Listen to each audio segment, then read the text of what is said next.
So this is the theory of maximally maintained inequality and effectively maintained inequality in just under 5 minutes.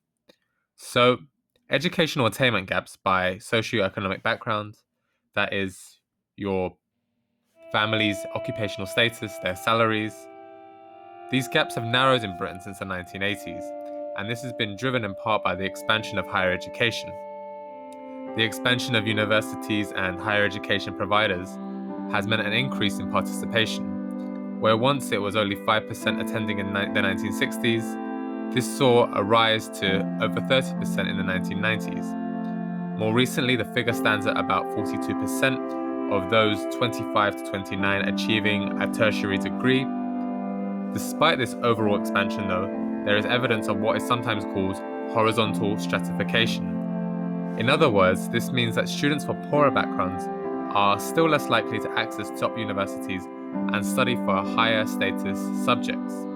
While we can argue about what is and what isn't a high status degree, some would say it's the STEM subjects, science, technology, engineering and mathematics, educational advantage for those who study at high status universities and study high status subjects usually or predominantly from higher social class backgrounds, and this advantage is maintained, which raises important questions about social justice and fairness of a higher education system that enables such differentiation. Vicky Bolivar, an academic working in the study of British higher education, has tried to understand why, despite all the ballooning of higher education, social class inequalities like this still persist.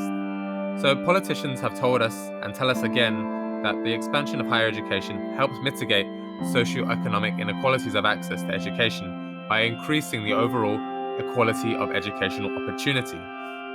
Make it and they will come. However, the counter-arguments provided by the idea of maximally maintained inequality, or MMI, and effectively maintained inequality, EMI, contend that educational inequalities tend to persist despite expansion because those from more advantaged social class backgrounds are better placed to take up the new educational opportunities that this kind of expansion affords. This is MMI.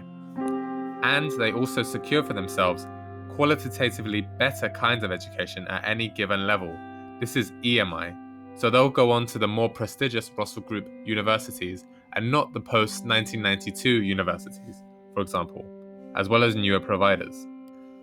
Bolivar's results show that the quantitative inequalities between social classes, that is, the odds of higher education enrollment, prove persistent for much of the period between 1960 and 1995, and they begin to decline only during the early 1990s, only after the enrollment rate for the most advantaged social classes had reached saturation point, the point at which no more could be enrolled effectively.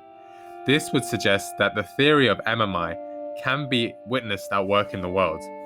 Throughout this same 35-year period, 1960 to 1995, Bolivar argues that the inequalities between social classes in the odds of their enrollment on more traditional and higher status degree programs too, at older universities, the red brick universities of the 19th century, for example, and older, are for the most part unchanged.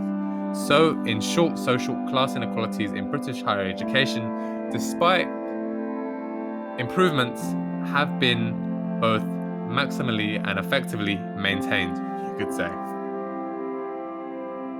While this is not a video about solutions, and there are plenty of those out there, both radical and reformist, just as an aside, we could have a more fine-grained approach to the social class inequalities that go on in British higher education, and this might involve peer support between different working class students.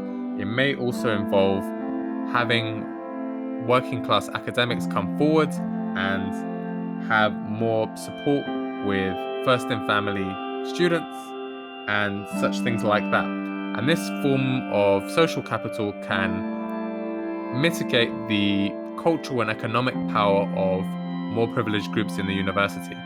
But that is probably for another time.